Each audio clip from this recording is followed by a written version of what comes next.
Assalamualaikum warahmatullahi wabarakatuh. Selamat berjumpa kembali dengan saya pada mata kuliah farmasetika. Pada kesempatan kali ini kita akan melanjutkan diskusi kita, yakni terkait dengan penggolongan obat dan dosis. Pada topik ini adalah lanjutan dari topik peresepan yang sudah kita diskusikan pada kesempatan yang lalu. Ketika kita melakukan pelayanan kefarmasian, ada 4 golongan obat yang wajib kita ketahui, yakni yang pertama adalah obat bebas. Obat bebas ini dilogokan warna hijau dengan garis tepi hitam tebal. Kemudian ada obat bebas terbatas, warna biru, kemudian ada garis tepi hitam tebal. Kemudian obat keras, itu logonya huruf K dengan warna merah. Kemudian obat narkotika, lambangnya berwarna merah dengan tanda khas narkotika, tanda plus khas narkotika. Obat bebas dan obat bebas terbatas ini umumnya biasanya dapat dijual pada toko obat ataupun pada minimarket yang memiliki penanggung jawab minimal adalah seorang tenaga teknik kefarmasian. Sedangkan untuk obat keras dan narkotika itu biasanya pelayanan kefarmasiannya pada tingkat tempat pelayanan kefarmasian yang memiliki tanggung jawab seorang apoteker. Jadi obat bebas ini biasanya diperjualbelikan secara bebas karena dia tergolong efek samping atau penggunaannya itu relatif ringan. Sedangkan obat bebas terbatas umumnya diikuti oleh 6 peringatan, ada P1 sampai P6. Kemudian untuk obat keras, ini termasuk juga psikotropika masuk dalam obat keras ini. Obat keras di sini untuk penggunaannya tidak boleh diberikan tanpa resep dokter kecuali obat wajib apotek. Kemudian obat narkotika yang ini peredarannya sangat dibatasi, yakni hanya menggunakan resep dokter dan resepnya harus asli. Dan pada penggunaan narkotika ini setiap bulannya narkotika dan psikotropika itu dilaporkan ke Dinas Kesehatan Kota atau Kabupaten, yang mana pada penggunaan narkotika dan psikotropika ini akan dievaluasi. Nanti untuk pelaporannya sudah memakai sistem elektronik dengan sistem SINAP. Kemudian untuk penggolongan obat lainnya, yakni obat alam Indonesia, digolongkan jadi 3. Ada jamu, herbal terstandar, fitofarmaka. Perbedaannya untuk jamu ini efek atau klaim khasiatnya secara empiris. Jadi secara empiris turun-temurun itu berkhasiat sebagai untuk pengobatan, itu diklasifikasikan dalam golongan jamu. Sedangkan herbal terstandar itu sudah diuji melalui tahap pengujian praklinik, jadi keamanannya itu sudah teruji secara praklinik. Sedangkan fitofarmaka ini adalah obat alam Indonesia yang sudah terjamin safety maupun efikasinya karena sudah melalui uji klinis. Jadi pada pelayanan kefarmasian ini terutama yang digunakan untuk pelayanan kefarmasian dalam penulisan resep, fitofarmaka bisa dimasukkan ke dalam penulisan resep. Tapi untuk jamu itu relatif terbatas sekali dan herbal terstandar juga relatif terbatas. Kemudian kita akan berdiskusi lebih lanjut terkait dengan dosis. Apa itu dosis? Dosis merupakan suatu takaran obat yang dipergunakan atau diberikan kepada pasien, baik untuk obat dalam, itu maksudnya oral, atau masuk ke dalam sirkulasi sistemik kita, atau obat luar yang ditujukan untuk terapi, itu disebut dosis. Di sini ada kata kunci, yakni pertama adalah takaran, yang kedua adalah ditujukan untuk proses terapi. Itu kita sebut dengan dosis. Yang pertama subdosis, artinya dosisnya kurang dari efek terapi yang diinginkan. Kemudian tepat dosis, artinya dosisnya atau takarannya itu sesuai dengan efek terapi yang dikehendaki. Kemudian overdosis, itu dosisnya berlebih atau di atas dosis dengan efek terapeutik yang dikehendaki. Untuk subdosis nanti efeknya subterapeutik, kalau tepat dosis efeknya terapeutik. Untuk overdosis bisa menimbulkan efek toksik atau efek yang tidak diinginkan, bahkan bisa menimbulkan kematian untuk obat-obat tertentu. Oleh karena itu, terkait dengan takaran ini harus dihati-hati karena suatu takaran atau dosis itu bisa mempengaruhi obat itu tidak berefek, obat itu memberikan efek, atau obat itu berefek letal. Dengan takaran ini, walaupun ini hanya takaran, sebuah angka, tapi itu harus dijadikan pedoman dalam pelaksanaan pemberian terapi. Oke, kita lanjutkan pokok bahasan kita terkait jenis-jenis dosis. Ini ada macam-macam. Yang pertama, dosis lazim. Dosis lazim ini umumnya digunakan sebagai dosis atau takaran yang tidak mengikat. Dalam artian, oh ini sudah umumnya, common sense-nya semacam ini, itu dosis lazim. Contoh seperti sederhananya, paracetamol 500 mg. Itu dosis lazim paracetamol berapa? 500 mg. Misalkan kaptropil 25 mg, ya dosis lazimnya 25 mg.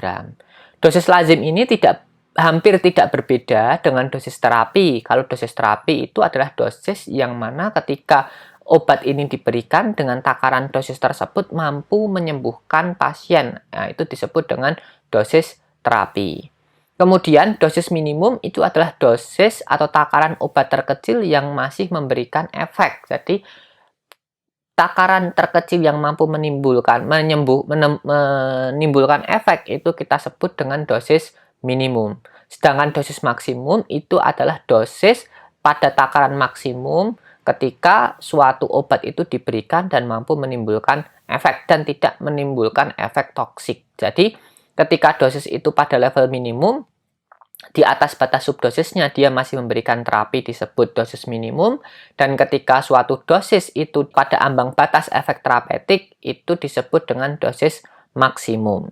Untuk dosis toksik ini adalah takaran di mana suatu obat ini memiliki dosis di atas dari dosis maksimumnya sehingga akan muncul efek toksik.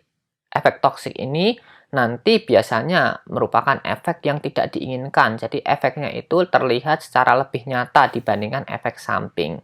Kemudian dosis letal ini adalah takaran atau dosis yang bisa menyebabkan kematian pada pasien. Oleh karena itu, beberapa istilah ini umumnya sudah digunakan dalam kajian terapi. Akan tetapi yang paling banyak digunakan itu adalah dosis terapi dan dosis lazim pada proses terapinya. Yang pertama akan kita bahas yakni adalah dosis maksimum. Dosis maksimum ini diartikan sebagai takaran terbanyak yang dapat diberikan sekali atau dalam waktu jangka 24 jam. Ini bisa dihitung yang pertama menggunakan rumus Talbot. Ini berbasis pada luas permukaan tubuh. Jadi LPT itu adalah luas permukaan tubuh. Dan dosis maksimumnya. Jadi di sini ada penyesuaian luas permukaan tubuh. Kenapa? Karena berbeda orang atau berbeda fisiologi, berbeda umur, atau berbeda kondisi, luas permukaan tubuh itu juga akan berbeda. Kenapa patokannya luas permukaan tubuh? Karena luas permukaan tubuh ini bisa dijadikan sebagai pedoman dalam obat itu tersebar ke tubuh kita itu seberapa banyak. Artinya, pada manusia dengan bobot sekitar 70 kg itu memiliki luas permukaan tubuh rata-rata yakni 1,73 meter persegi. Jadi dosis maksimum itu adalah dosis pada ukuran maksimumnya, maksudnya rata dari luas permukaan tubuh manusia. Jadi kalau kita mencari dosis pada obat-obat tertentu, misalkan obat yang sangat sensitif atau obat narkotika, obat-obat keras yang memang dia efeknya sangat sensitif sekali, kita menggunakan rumus Talbot ini untuk menghitung dosis berdasarkan luas permukaan tubuh. Artinya nanti ini juga bisa dilakukan untuk penyesuaian dosis pada dosis terapeutik. Artinya untuk orang-orang golongan tertentu, misalkan orang-orang usia lanjut, bayi yang baru lahir, bayi yang lahir prematur, dan orang-orang yang memiliki kelainan patologi, itu bisa kita sesuaikan dosisnya berdasarkan rumus Talbot ini menggunakan dosis maksimum. Oleh karena itu nanti kita akan hitung terlebih dahulu luas permukaan tubuhnya berapa. Untuk menghitung dosis yang diberikan itu sama dengan luas permukaan tubuh yang digunakan untuk penyesuaian dibagi 1,73 dikalikan dosis maksimum. Jadi ini adalah beberapa kondisi yang mana membutuhkan luas permukaan tubuh untuk proses terapeutik. Karena idealnya luas permukaan tubuh ini akan sebanding dengan depot atau jumlah obat terdistribusi di dalam tubuh kita. Kemudian ada rumus yang lain juga, ini terkait dengan pembagian berdasarkan umur. Kalau luas permukaan tubuh tadi tidak dihitung dengan umur, jadi bisa saja anak kecil dengan luas permukaan tubuh yang besar karena badannya gemuk sekali, mungkin saja dosisnya akan lebih tinggi dibandingkan anak kecil dengan umur yang sama, tapi dia memiliki luas permukaan tubuh yang kecil. Jadi pada rumus Fred, rumus Young, rumus Dayling ini adalah untuk klasifikasi atau pembagian dosis pada kondisi yang umum. Artinya kita kondisikan berdasarkan umurnya. Jadi patokannya adalah umur. Misalkan untuk bayi, itu misalkan kita gunakan rumus N dibagi 150 dikalikan dosis maksimum. Dosis maksimum ini N-nya dalam bulan. Jadi menghitung bayi dengan usia kurang dari 1 tahun menggunakan rumus N dibagi 150 dikali dosis maksimumnya. Kemudian rumus Young ini adalah untuk anak usia di bawah 8 tahun dan di atas 1 tahun otomatis. Rumusnya adalah dosis maksimum anak sama dengan N dibagi dengan N plus 12 kali dosis maksimum. N-nya ini adalah umur dalam tahun. Jadi ini khusus untuk anak 1 sampai 8 tahun. Kemudian rumus Dayling ini untuk anak di atas 8 tahun. Ini rumusnya, ini dosis maksimum sama dengan N dibagi 20 dikali dosis maksimum. Nah, N-nya ini umur dalam tahun sama, seperti rumus Young. Nah, perbedaannya 3 rumus ini adalah usia yang digunakan untuk menghitung dosis maksimum. Jadi kita harus sesuaikan usianya berapa. Jika kita menggunakan rumus Fred, Young, ataupun Dayling ini untuk menghitung dosis pada kondisi yang tidak umum, misalkan anak yang gemuk sekali, atau anak yang kurus sekali, atau anak yang rasio tinggi badan dengan bobot badannya tidak sesuai, maka kita tidak ideal menggunakan rumus ini. Kenapa? Karena ini digunakan pada anak dengan kondisi yang umum. Jika tidak, yang paling efektif dan efisien dan yang paling tepat adalah penggunaan luas permukaan tubuh untuk menghitung dosis pada anak. Kemudian ini adalah perhitungan body surface area. Jadi bagian kiri ini adalah perhitungan body surface area untuk anak-anak. Yang bagian kanan ini adalah perhitungan body surface area untuk orang dewasa. Caranya bagaimana? Caranya kita adalah menghitung atau mengukur tinggi badan terlebih dahulu. Kita ukur tinggi badannya, ini bisa dalam inci ataupun dalam sentimeter. Kemudian kita timbang bobotnya. Nanti kita tarik, kita titik terlebih dahulu. Oh, misalkan tingginya 100 cm. Kemudian bobotnya ternyata 20 kilo. Nanti ditarik garis, ketemu garis itu akan memotong pada grafik di body surface area. Jadi nanti tinggal dibaca, oh ini toh ukuran luas permukaan tubuhnya sekian. Jadi kita tidak perlu memetri luas permukaan tubuhnya berapa, tidak perlu mengukur karena itu bentuknya tidak teratur dan sangat susah. Kita pakai hubungan saja antara tinggi dan berat badan sehingga nanti ketemu luas permukaan tubuh. Begitu juga dengan orang dewasa sama, bagian kiri itu nanti menghitung tinggi terlebih dahulu, bagian kanan ini nanti menghitung bobotnya, kemudian ditarik suatu garis ketemu body surface area-nya berapa. Oke, ini untuk menghitung body surface area untuk penyesuaian dosis pada kondisi-kondisi tertentu. Kemudian beberapa faktor di sini yang mempengaruhi efek terapeutik atau mempengaruhi dosis tadi. Yang pertama adalah umur, itu jelas.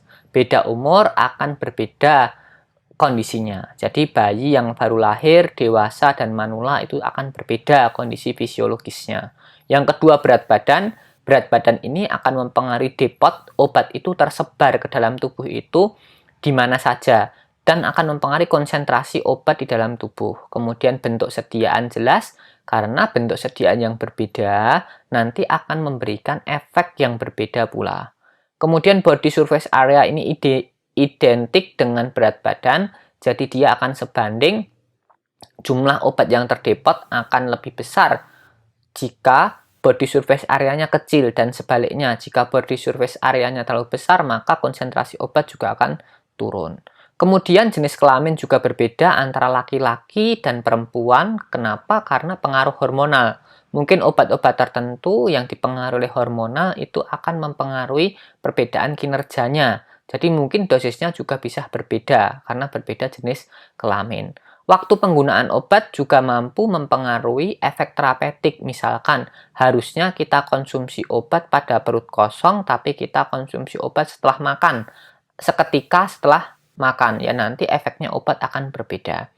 Kemudian kondisi patologis, misalkan ada penyakit penyerta seperti darah tinggi, kolesterol, kemudian diabetes, dan lain-lain, itu juga akan mempengaruhi dosis atau efek terapeutik. Kemudian cara penggunaan, nah ini sangat mempengaruhi sekali efek terapeutik dari suatu obat. Misalkan ada suatu sediaan namanya suppositoria, itu cara penggunaannya dimasukkan ke dalam dubur. Kalau kita konseling ke pasien, nanti pasiennya dengernya dimasukkan atau dicampur dengan bubur, itu efeknya akan berbeda. Dimasukkan dalam dubur atau dicampur dengan bubur, itu jelas-jelas sangat berbeda sekali efeknya nanti. Kemudian efek toleransi ini di bagian tubuh kita itu ada yang namanya reseptor. Reseptor itu yang bertanggung jawab terhadap aktivitas obat terhadap tubuh kita.